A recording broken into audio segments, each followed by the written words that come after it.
I need your help on what to do with this tank. Man, this thing looks freaking sick, but it won't stop leaking. Oh my goodness. What is going on, guys? I hope everybody's day is going well. Today, I'm about to take you on kind of a time lapse of the last 2 weeks of setting up this 150 gallon tank. If you're new here, my name's Anthony, and this is Unconventional Aquatics.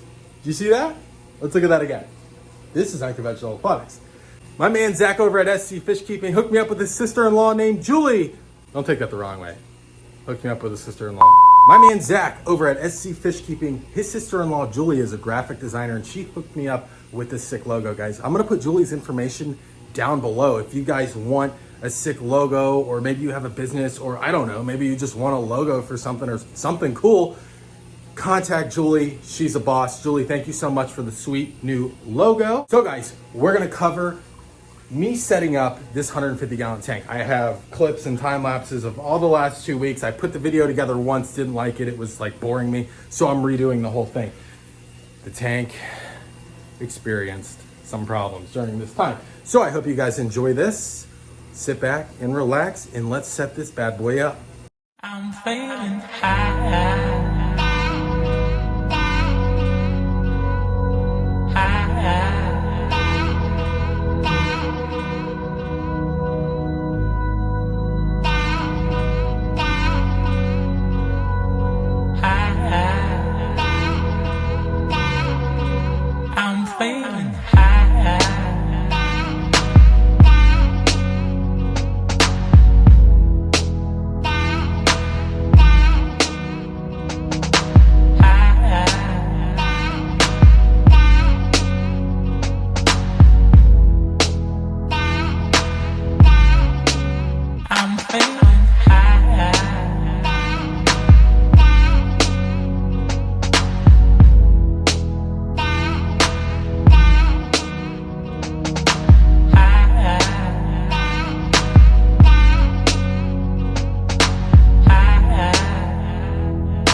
All right, guys, so we already have a little bit of an issue. It's not huge, but the these gaps for the lock line to come out is actually too tight.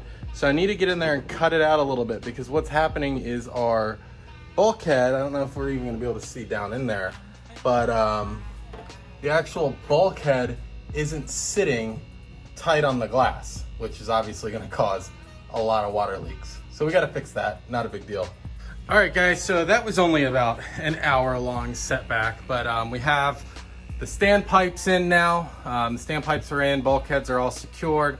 The problem was with the returns, and these brand new lock lines are a lot thicker than the old ones were. So what I had to do is there's these notches on each side of the overflow. I actually had to cut this notch. I don't know how much you can see. Essentially, I had to take a Dremel and Dremel this freaking thing out. Same thing on this side. You see, we got the standpipe, and then we got the return. Same thing out. Had to Dremel those out a lot just to get them to fit. But now that it's done, I'm excited, because the only thing left to do now is plumb the bottom of the tank, which is going to be, in theory, super quick. Once I get the plumbing ran down there, it's mainly the drains, get those ran, we can overview this filter and fire this bad boy up. Well, guys, looks like everything's just gonna have to be dry fitted. So finally, the plumbing is done. Wasn't too bad. As you can see, we have our two 1-inch drains here, cemented in place, and then we have our return. We're gonna be using this here, the Reef Octopus pump, which is a super high-end pump, so we should have no problems here. That being said, the hose is in place. I think you know what comes next.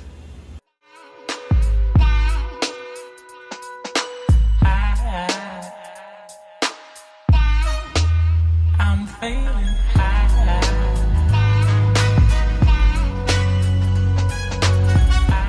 As you can see, we have the 150-gallon aquarium filled up. It is running.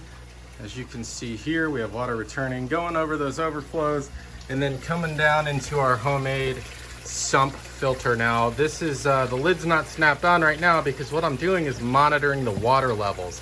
Luckily, with this high-end reef pump that we're using, I can adjust the speed. So you see we're at about number 2 right now. Now, I am gonna have to shut everything down, drain it probably halfway. I have some leaks. Not that bulkhead. That bulkhead over there, the return line is leaking a little bit. So we're gonna have to take care of that. And then what I'm gonna do is actually extend these pipes down a little bit just to quiet it up a tad bit. Cut a hole in the side for our return line to stick out of. That way we can freely remove this lid whenever we need to. I went under here, cemented the bottom elbows. They were dripping a little bit. I didn't want to cement them if I could get away with it. Sometimes I can and can't, just so I could have freedom of movement, but it's fine. They're cemented in place. They're not going anywhere. I went up and tightened up each return drain as well as the pipe clamp that's holding them in. Hopefully it doesn't leak again. But we do have a sweet brand new Night Cruise Sky LED light, a 48-inch LED fixture that I picked up for the Black Friday deal on Amazon. So when this thing's filling up, we're gonna set this thing up and get some light on this tank and see how it's working.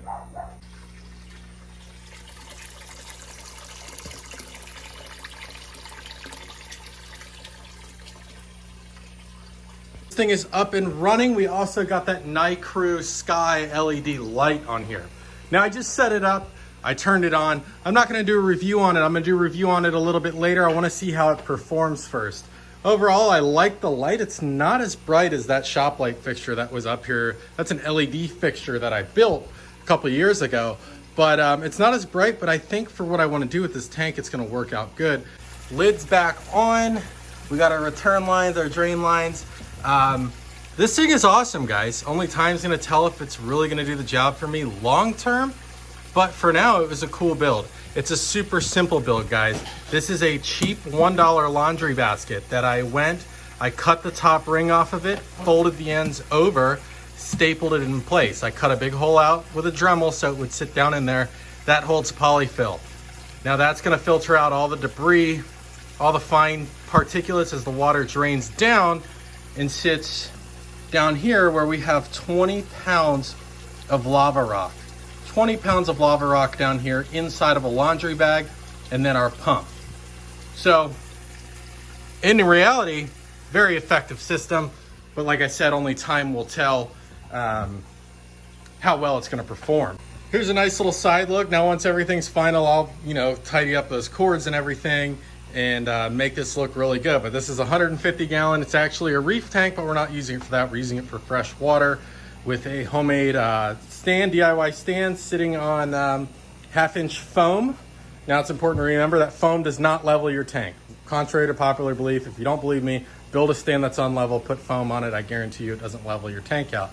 But what it will do is soak up imperfections in the bottom of the stands like screw heads or wood chips or anything like that. Keep there from being any pinpoints on the bottom of the glass or on the bottom of the frame that can bust a seal in the future.